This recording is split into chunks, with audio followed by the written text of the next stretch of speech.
Looks like the housing market crash is over. And if you shopped on Cyber Monday, you weren't alone. Brought in a lot of cash. Consumer expert Amy Davis has our consumer headlines today. Yeah, so question, did you buy anything online on Cyber Monday? No, Tuesday. I was going to say, did you buy anything online on Friday or today? Yes. The thing is people are shopping all the time now, right? But Cyber Monday hit a new record this year by becoming the biggest online sales day in history. According to Adobe Digital Insights, consumers spent $3.45 billion online on Cyber Monday.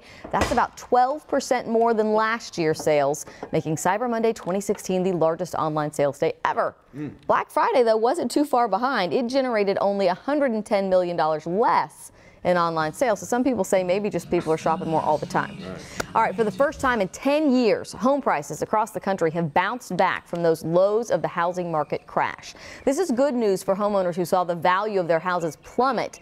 Millions of people owed more on mortgages than what their homes were worth. And according to the Housing Index, the average home price is now just above what it was in 2006, just before the housing market crashed. Okay, we've got a reminder to shoppers who have gift cards from Radio Shack lying around, and you're probably a hoarder if you do, but that would be good news today because Friday is the last day to redeem them. When Radio Shack declared bankruptcy in 2015, state officials negotiated with the company so that you can get some money back from those unused gift cards. You don't take them to a store.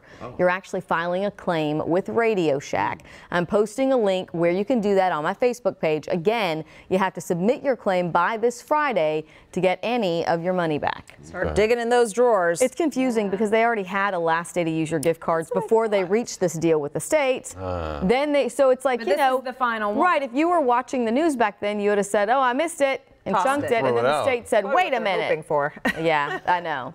But I'm going to send this out to a few people who had emailed me and said, wait a minute. So Still got it. Did you keep it? Right. In the junk drawer somewhere? Yeah. Thanks, Amy. Well, this morning it feels a little